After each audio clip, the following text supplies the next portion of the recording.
grand plaisir de recevoir Émilie Dodin, fraîchement arrivée à... Je dis fraîchement arrivée à Rouen, mais non, t'es arrivée il y a 2 ans quand même. 2 ans et demi. Ah oui, non, quand même. Non, ça fait déjà un moment. Qui est fondatrice du blog The Brunette, qui est fondatrice de 3 podcasts, Power Mama et Triple Négatif récemment. Ouais. Bonjour Émilie, ça va? Bonjour, ça va et toi? Ouais, ça va. Je suis vraiment contente. On a déjà un peu discuté avec Émilie là, pendant les 10 premières minutes avant d'enregistrer. Voilà, c'était compliqué de faire autrement. Mais ma première question, Émilie, c'était de te demander juste comment tu vas là aujourd'hui. Comment tu te sens? Bien, franchement, ça va. Ouais. Même si, oui, je suis malade actuellement, mais ça va, vraiment, ça va, ça tout va bien. Parce que j'ai vu une petite story qui était un peu joyeuse, qui faisait du bien hier soir, je crois, où tu disais que ça allait un peu mieux, que ça réduisait un tout petit peu. Ma tumeur est en train de réduire, je le sens dans mon sein. Mais ouais, puis à côté de ça, j'ai le moral, je travaille, je suis quand même relativement en bonne santé pour une personne qui a un cancer, mais ça va. Ouais, on va en parler juste après. Donc si on fait le récap de ton histoire, je disais fraîchement arrivée à Rouen, il y a déjà 2 ans et demi quand même. Donc tu étais à Paris, tu étais attachée de presse à Paris, c'est bien ça. Et tu as décidé de venir vivre à Rouen, donc pour des raisons peut-être familiales. En fait, mon chéri est rouennais. Ouais. Et du coup, c'est quand même chouette de pouvoir vivre à Rouen. Moi, j'ai adoré cette ville quand j'ai commencé à être avec lui, quand on venait, etc. J'ai vu l'évolution de la ville. Je me suis dit, ah non, mais moi, je me vois vraiment habiter là, quoi. Ouais. Et ce qui m'a convaincue, clairement, c'est les prix. C'est sûr. Parce que les loyers sont quand même 3 fois moins chers qu'à Paris, pour 3 fois plus grand en surface. Et vu que c'est pas très loin de Paris, quand même, tu as la proximité entre les deux villes, avec le train, même si le train, je trouve que il y a des petits défauts au niveau temps. Là, c'est en plus, ça s'est allongé parce qu'avant, c'était plus rapide. 1h09, je mettais au début quand je suis arrivée. Maintenant, c'est 1h30 en moyenne. Je sais pas pourquoi. Voire plus quand il y a des retards. Ouais. Mais franchement, j'aime trop vivre à Rouen. Mais ça fait plaisir d'entendre ça. Mais vraiment. Nous, les Rouennais, on a besoin de l'entendre. Parce que tu vois, nous, de l'autre côté, le premier coworking qu'on a là-bas, rue Le Nôtre, on a une personne, on en a 2 ou 3 des Parisiens arrivés à Rouen. Et on a une personne qui est arrivée à Rouen, qui aime bien, mais qui a eu du mal à s'y faire, tu vois, qui disait quand même, c'est pas Paris. C'est vrai que culturellement, il y a quand même moins de choses. Il y a des choses, quoi. Mais ouais, donc ça fait du bien d'entendre que c'est une ville qui est intéressante. Ouais, puis il y a un gros potentiel. Moi, je trouve qu'il y a un potentiel qui n'est pas fini d'être exploité. Et qu'il y a plein de... Bon, on attend de sortir de cette période de Covid, etc. Mais il y a des super restos, il y a des super adresses de concept store, de boutiques. Et puis surtout, ce qui n'est pas négligeable, c'est que tu peux tout faire à pied. Oui, ça c'est clair. Et que moi qui habite en plein centre-ville, pour moi, c'est mon côté parisien, entre guillemets, c'est en plein centre-ville, tout faire à pied. Ouais. Et d'être vraiment, je suis trop contente, quoi. Ouais, non, mais c'est top. Qu'est-ce que tu penses, qu'est-ce qu'il y a à Rouen que tu pourrais pas retrouver à Paris? De l'espace. Ouais. C'est vrai, non mais quand je disais à Paris, j'habitais dans un 44 mètres carrés que j'avais acheté, qui était super à l'époque, tu vois. On a vécu à 3 pendant 18 mois quand mon fils est né. Un peu plus longtemps avant tous les deux. Mais 40 mètres carrés. Ouais, 44. Et lui, mon fils dormait dans le salon. Et on s'est dit, si on veut avoir une chambre en plus, ça va nous coûter un bras. Donc c'est vrai qu'à Rouen, en fait, j'habite dans 170 mètres carrés là. Ouais. Pour moins cher que ce que je payais à Paris. Donc oui, tu vois, voilà, c'est l'espace. Pour moi, l'espace, c'est le luxe en fait. C'est clair. Donc il n'y a pas forcément besoin Paris, c'est très très beau, il y a des magnifiques monuments, c'est une belle ville, mais excuse-moi, là de ce que je vois par la fenêtre, il y a des très beaux immeubles aussi, tu vois. Clairement. Donc voilà, et puis la vie est plus douce aussi et plus tranquille. Ouais, plus tranquille. Et la mer est pas très loin, donc c'est ce qui a aussi la différence avec Paris. C'est vrai. Et à l'inverse, quel sacrifice tu as fait et qui te manque peut-être un peu à Paris? On va dire plus la vie, sortir, on va dire. Alors, je dis pas parce qu'ici on sort quand même beaucoup. Après, nous on a 2 enfants, donc on est moins dans le délire de. Enfin, on a moins le temps. Donc, clairement, ça nous manque beaucoup. S'il n'y avait pas le confinement, je pense que ça serait plus facile parce qu'on sortirait toutes les semaines. Mais Moi, à Paris, j'avoue qu'à la fin, je sortais plus trop parce que j'avais un petit garçon. Bah oui. Mais il y a quand même des choses, hein. Il y a des ciné, il y a l'opéra, il y a quand même des théâtres. Ouais. Donc finalement, t'as pas fait tant de sacrifices non, que parce ça. que mes amis sont là aussi. On a Ouais. quand même, nous, on a quand même la moitié des amis qui sont ici. Donc, j'ai pas fait Ça tant aide. de sacrifices. Ouais, déjà pour s'intégrer, déjà pour quand t'arrives, ouais. Mm. Et franchement, je suis super contente, quoi. Ouais, top. Une journée d'un type dans la vie d'Émilie Dodin, c'est quoi? Alors, il y a juste le matin et le soir qui sont pareils. C'est d'aller réveiller mes enfants. En fait, je les habille pendant que mon mec prend sa douche. Je les prépare. On prend le petit déjeuner tous ensemble. Je les habille. Avant de partir à l'école, lui les emmène. Et moi, après, j'ai le temps de prendre ma douche et de m'habiller et de prendre mon petit déjeuner, etc. Et après, il n'y a pas de journée type. Ouais. C'est soit j'ai des rendez-vous médicaux, donc soit je vais à l'hôpital tous les mardis en ce moment pour faire une chimiothérapie, ou alors c'est des rendez-vous acupuncture ou autre. Sinon, bah, c'est... Dans ton boulot, c'est dépendant. Ça dépend, mais j'ai vraiment... Ça peut être de l'administratif, ça peut être aller déposer des colis pour mes clients, envoyer des courriers, etc. Ou ça peut être créer du contenu pour aussi mes clients, enregistrer des podcasts. Oui. Beaucoup bosser sur les épisodes de podcasts. Ouais, alors tu as 3 podcasts, donc là c'est énorme. 3 podcasts, comment tu arrives à gérer le truc et le rythme? Alors, c'est... on fait comme on peut. Ouais. Hein. Là, on a mis en stand-by au mois de janvier parce que c'était la reprise, etc. Qu'on voulait. C'était le temps de pouvoir travailler sur parce qu'en fait, sur nos side projects, parce c'est pas notre activité principale. Bien sûr. Ouais. Donc là, j'ai quand même beaucoup de boulot en fait. Donc là, on est en train de reprendre les interviews, contacter toutes les personnes, etc. Donc ça prend du temps. J'ai mon assistante qui est à Paris, elle, qui s'occupe de elle a créé tous les documents un peu sympas pour envoyer, pour présenter le podcast du coup aux personnes qu'on va interviewer. Ouais. On bosse aussi sur le blog. En fait, il y a plein de choses différentes. Il n'y a pas une seule journée qui est la même. Comment tu arrives à compartimenter ton travail d'ailleurs? J'arrive pas. Non. En fait, tout empiète sur tout. Je fais comme je peux. Je fais par rapport aux urgences. Je sais que là, j'ai un mail hyper urgent à renvoyer en revenant. Donc, tu l'as là et tu vas... Je l'ai là. Après, je l'ai écrit aussi parce que j'ai oublié des choses. Mais j'ai une interview, tout à l'heure, j'ai une interview avec France 3 qui vient à la maison. Donc, il y a toutes ces choses-là. En fait, il n'y a pas vraiment une journée. J'ai pas une journée linéaire. Tu fais quand même une to-do list. T'as quand même... Je suis obligée parce que j'ai trop de trucs à faire. C'est clair. Et vu que je bosse en ce moment beaucoup de la maison, qui est vachement pratique pour moi parce que j'ai beaucoup de colis qui arrivent et puis j'ai de l'espace. En fait, j'ai mis des to-do des fois de la maison, par exemple, trucs que j'ai envie de faire, qu'il faut absolument que je fasse, etc. Si j'ai le temps de le faire, je le fais. Mais c'est horrible la to-do list qui se termine jamais en fait. Mais moi, ça me fait du bien quand je barre. Ouais. Ah non, mais t'as raison, moi je fais pareil. C'est hyper important. Et tu n'utilises pas des outils web du type Notion, Asana Ma sœur m'a fait découvrir Notion, mais il y a quelques jours. Moi, je ne connaissais pas du tout. Alors, qu'est-ce que t'en penses? Je ne l'ai pas téléchargé encore. Il faut que je le fasse. Ça va être, il faut que je me familiarise. Donc, moi, j'utilise... je sais que mon mec, par exemple, il utilise beaucoup Slack comme appli. Nous, on est sur WhatsApp à l'ancienne. On est Google Drive énormément pour bosser sur tous nos trucs parce qu'on bosse beaucoup à distance. Et du coup, on peut envoyer des documents. On est à 4 dans différents espaces, donc du coup, c'est hyper pratique pour nous. Le fichier, il est là-dedans, etc. Ouais, donc c'est rodé déjà. Ouais, là-dessus, ouais. Voilà, mais sinon, j'ai pas d'outils pour l'instant encore extérieurs comme Notion. Mais tu testeras, tu nous diras. Mais je vais tester parce que ça a l'air trop bien. Qu'est-ce qui te plaît le plus dans ce métier d'influenceuse? Alors aujourd'hui, ton métier, c'est influenceuse principalement. Ouais. Qu'est-ce que tu aimes le plus dans ce métier? J'aime le contact et j'aime la liberté que ça m'octroie, en fait, de pouvoir organiser ma journée comme je veux. Et j'aime bien, en fait, les opportunités que ça va me donner, entre guillemets, de pouvoir parler à mes lectrices sur tel ou tel sujet. J'aime aussi, la proximité que ça peut créer avec les gens, même si j'arrive pas à répondre à tout le monde parce que c'est vraiment pas possible. Soit j'ai quelqu'un qui fait ça à ma place, là ce serait plus facile, mais je peux pas.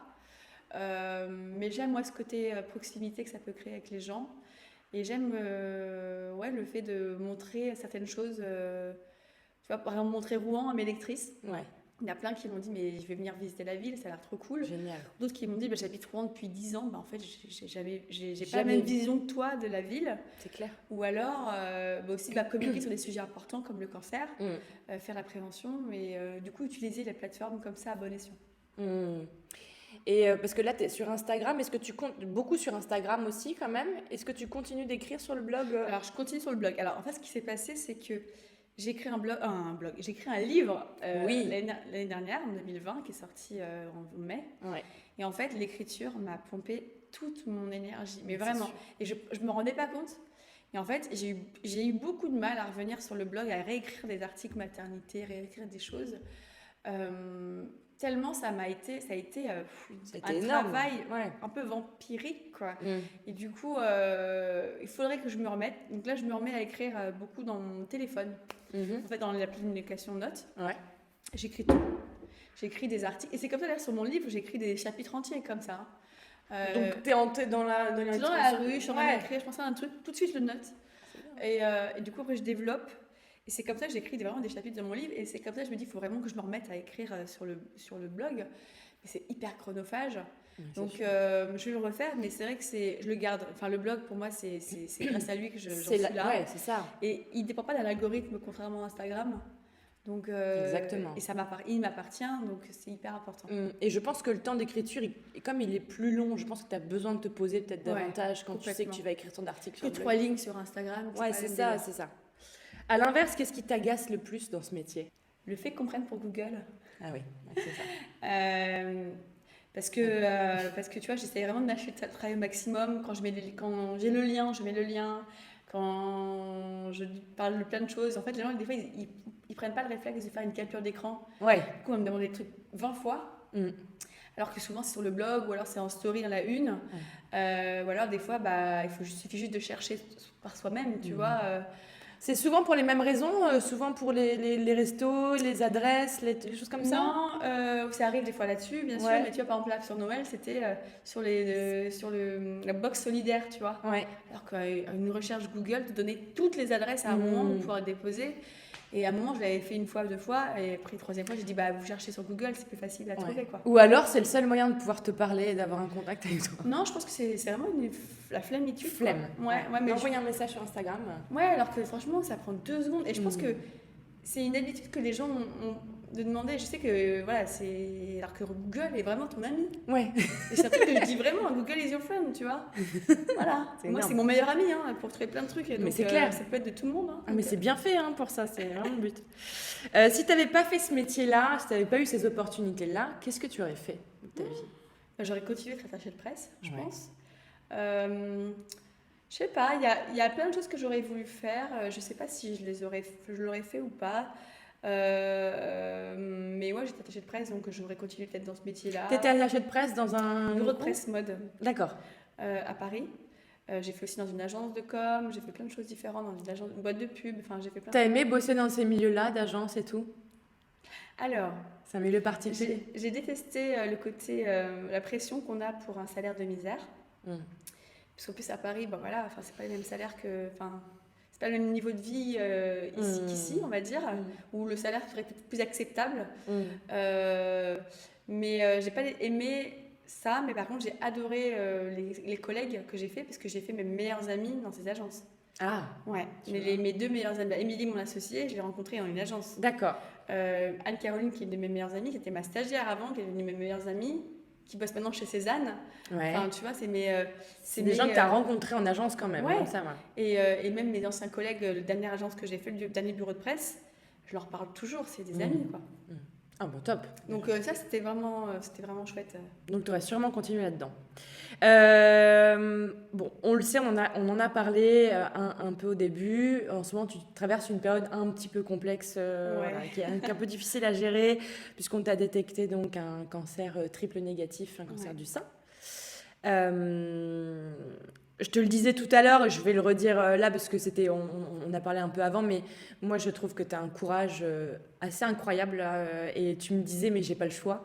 Mais en fait, je sais pas si tout le monde a ce courage-là. Et surtout, je trouve que tu es t'es déjà dans la prévention et tu es déjà dans l'information, alors que toi-même, tu es dedans en train de te battre. Donc, je trouve ça déjà hyper courageux. Et est-ce que du coup, tu vois, tu parles de ça comme un combat aujourd'hui, tu es en plein combat. Comment tu le vis? Alors c'est vrai que le langage de la guerre, entre guillemets, est Ouais, pas toujours... En fait, là-dessus, j'ai changé 1000 fois d'avis, tu vois. Enfin, mm, entre le début où je disais arrêtez avec vos injonctions à être forte, etc. Parce que c'était c'est très... ça, ouais. C'est pas que je l'étais pas, hein, c'est juste que en fait, ça m'a saoulée. En Ça te fait, met une pression. ça te met une pression. Et puis surtout, je trouve ça difficile en fait pour les gens qui ne sont pas là-dedans. Ouais, C'était pas forcément par rapport à ouais. moi. C'était plus par rapport aux gens qui sont dedans et qui se sentent dévastés Mm. par la C'est maladie et ça. le poids de la maladie. Et en plus, on va leur rajouter, mais tu vas être forte, Il etc. faut que tu le sois. Ouais. Ça va, enfin, déjà, tu vis quelque chose comme ça, toi, tu ne le vis pas, tu ne sais pas ce que c'est que de vivre quelque chose comme ça. Donc, laissez-les gérer leur maladie Ouais, ouais, comme ouais. ils peuvent. Moi, je suis dans la prévention parce que j'ai cette plateforme, j'ai quand même beaucoup d'abonnés sur Instagram et je me dis, si moi, je ne fais pas de prévention, enfin, je serais complètement débile de ne pas le faire en fait. Et je m'en voudrais à vie de ne pas l'avoir fait parce que je me dis, sers-toi de ton influence à bon escient, comme j'ai toujours essayé de le faire pour des messages sur la précarité des enfants, sur pas mal d'autres sujets. Mais là, je me Oui. suis dit, là, ça me parle vraiment et je pense que les gens, ça leur a aussi mis une petite claque. Ouais. Et je me dis, c'est vraiment le moment ou jamais de pouvoir parler de prévention et en dehors d'octobre. Parce qu'on en parle en octobre parce que c'est le mois de la prévention du cancer du sein, mais le cancer du sein, il agit toute l'année. Ouais, ouais. Il a les 11 mois autres pour agir et venir, et comme ça a été le cas pour moi. Donc, pour moi, c'est vraiment faire de la prévention. Et ce qui est très difficile pour moi à vivre maintenant, c'est que j'ai des lectrices qui me disent là qu'elles découvrent leur cancer. J'en ai eu 2 le même jour cette semaine qui m'ont envoyé un message pour me dire suite à ton message de prévention, tu t'étais voir quelqu'un, j'avais rien du tout. Ouais. Un mois après, je retouche et en fait, je me découvre une boule et là, je viens d'apprendre que c'est un cancer triple négatif. Mon Dieu. Et là, les filles, elles en reviennent pas. Elles me disent à la fois merci parce que Grâce à toi, j'ai pris pris rendez-vous. tôt. Ça s'est pris tôt. Mais à la fois, elles sont dévastées parce qu'elles s'attendaient pas à ça. Donc, je me dis, c'est bien que je l'ai fait parce que je savais, parce que c'est une femme sur 8 quand même un cancer. C'est énorme. Les taux, je lisais un article ce matin qui disait qu'en fait, c'est même pas 58 000 personnes par an, c'est beaucoup plus. Ils ont pas, en fait, le nombre de personnes, je crois que c'est entre 19 et 22 départements français qui sont pris en compte. Ce n'est pas tous les départements français, apparemment. Mais pourquoi? Ouais. Je suis en train de lire un article, j'ai pas fini de lire Ouais, la chose, d'accord. mais j'en parlerai dans le podcast parce que ça m'intéresse beaucoup, je creuse le sujet. Parce que, à la fois, on va te dire qu'il n'y a pas, par exemple, de hausse de cancer du sein chez les jeunes femmes en termes de chiffres, mais les médecins, ils vont te dire que si, ils en voient de plus en plus. Donc tu te dis, mais attends, il y a un problème là avec les chiffres et la réalité Bien sûr, ouais. du terrain, quoi. Mais c'est pas trop pour toi quand tu reçois justement ces messages qui sont un peu comme presque un appel à l'aide, genre j'ai besoin de ton témoignage. C'est déjà ta douleur à gérer. Ouais, alors moi ça va parce que moi je vais bien. Donc le cheminement que j'ai eu au début qui était très compliqué, où le monde s'écroule, où tu sais pas si tu vas t'en remettre. Même dans ma famille, si tu veux, le cancer, là ça va, on est dedans entre guillemets. Je suis pas encore dans l'ablation du sein. C'est un autre, c'est dans 2 mois. Mais la chimio, il me reste que 8 séances. J'ai fait le plus dur, tu vois. J'ai fait les 2/3 quasiment, on va dire. Donc non, j'ai fait la moitié en fait. En termes de j'avais 16 séances, mais on va dire en termes de temps, j'ai fait les 2/3 parce que les débuts c'était toutes les 2 semaines. Mais ouais, enfin là ça va. Là je la vis bien. J'ai plus de cheveux, même si j'ai une perruque là. J'ai quasiment plus de sourcils. Je ressemble vraiment pas à la personne que j'étais physiquement depuis que j'ai cette maladie qui est là. Mais je suis passée à autre chose. Je suis dans l'action, je suis dans l'après. Mais ça me touche pas. En fait, c'est pas que ça me touche pas, c'est juste que je suis plus dans un devoir de les aider. C'est pour ça que j'ai créé le podcast Triple Négatif. C'est ça. Pour qu'elles aient ce repère et qu'elles aient réponse à toutes leurs questions. Parce que je pourrais pas répondre à toutes les personnes qui vont me répondre. Bien sûr. Malheureusement, et puis surtout, des fois, les messages passent et je les vois pas passer sur Insta. Donc, il y a ce problème-là aussi.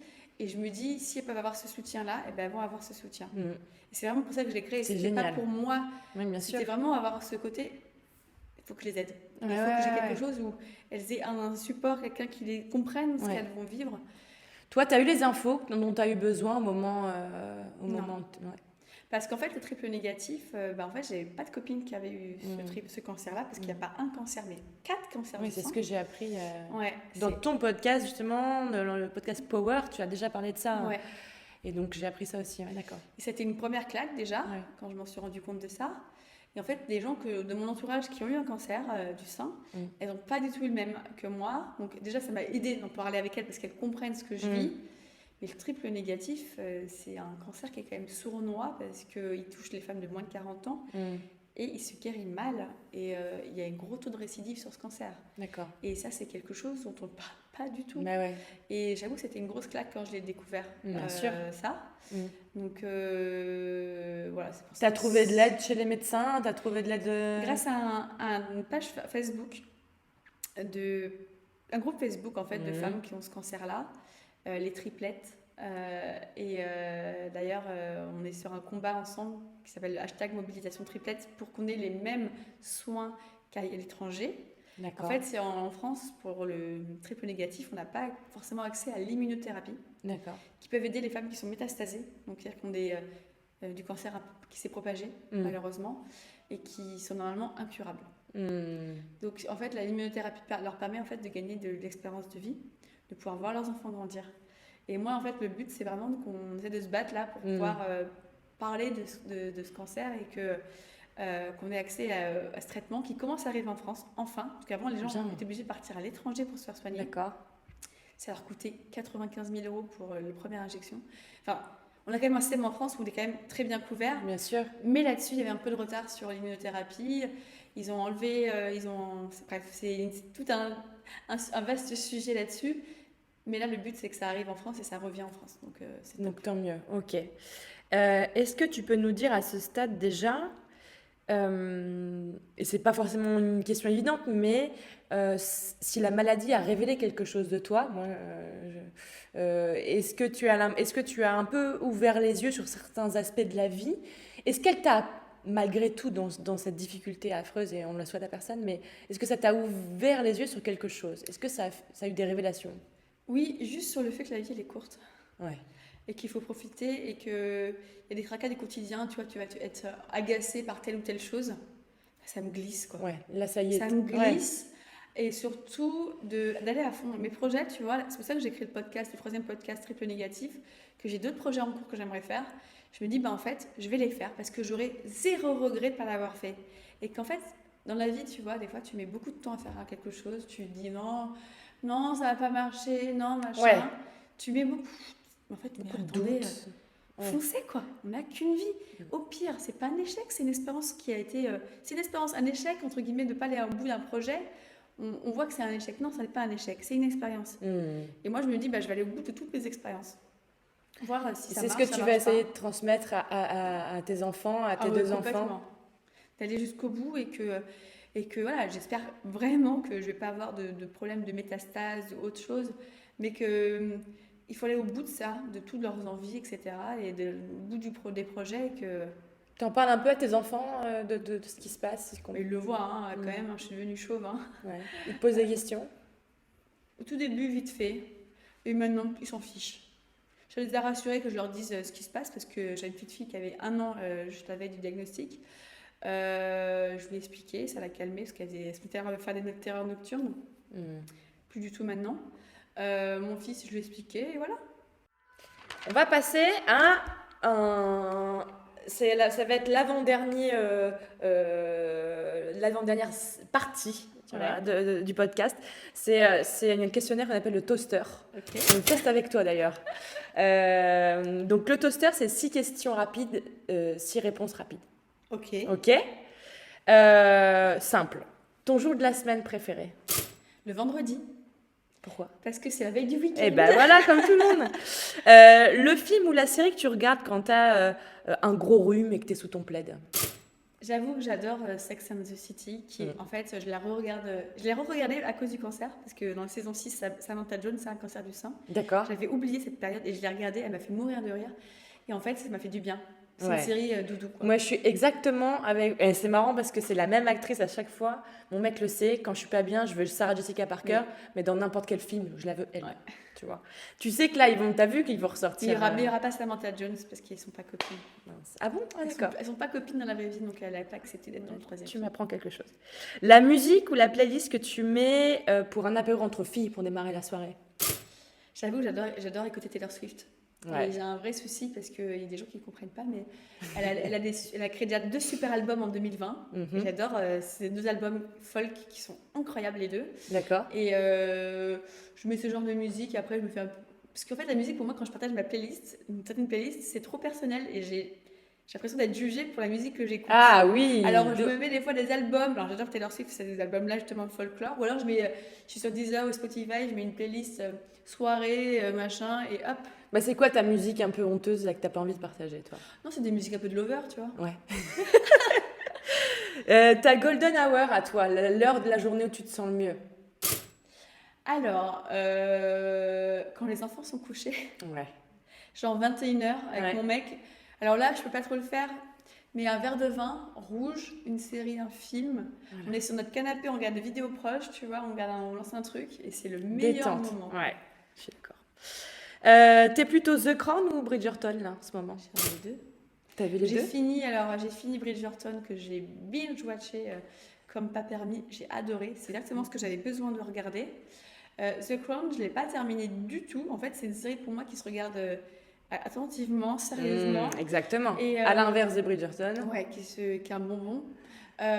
Du coup, j'en suis qu'à la saison 1 que j'ai commencé il y a 1 an et vraiment il y a 2 ans, je crois.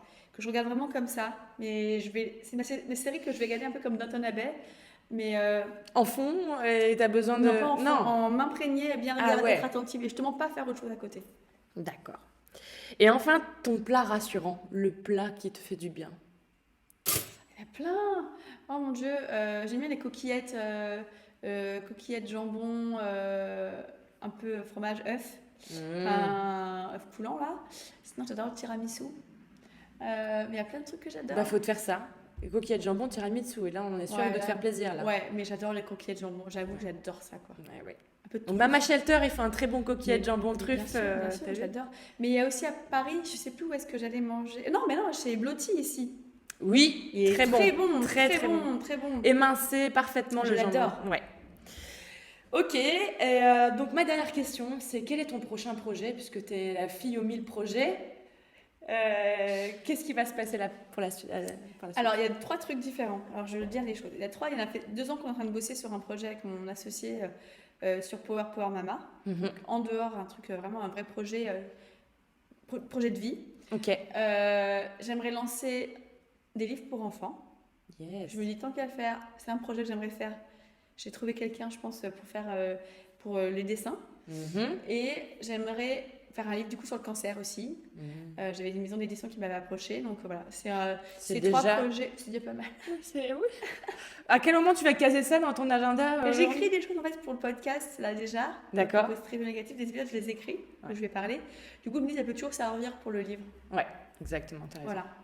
Merci beaucoup, Émilie. Merci à toi. C'était un plaisir. On a eu 2-3 petits couacs, mais c'est pas grave. C'est la vie, c'est normal. Vous ne les verrez pas dans tous les cas. Et puis, je te souhaite bonne continuation, du courage comme tu arrives à le faire. Et puis, on te suit à fond, surtout tous les réseaux et les podcasts. Merci à toi. Bonne journée. Bonne journée à tous. On vous remercie d'avoir regardé ce nouvel épisode des Yeux Brouillés. On se retrouve très prochainement avec un nouvel invité. En attendant, retrouvez-nous sur Instagram @lesyeuxbrouillés tout simplement. À bientôt.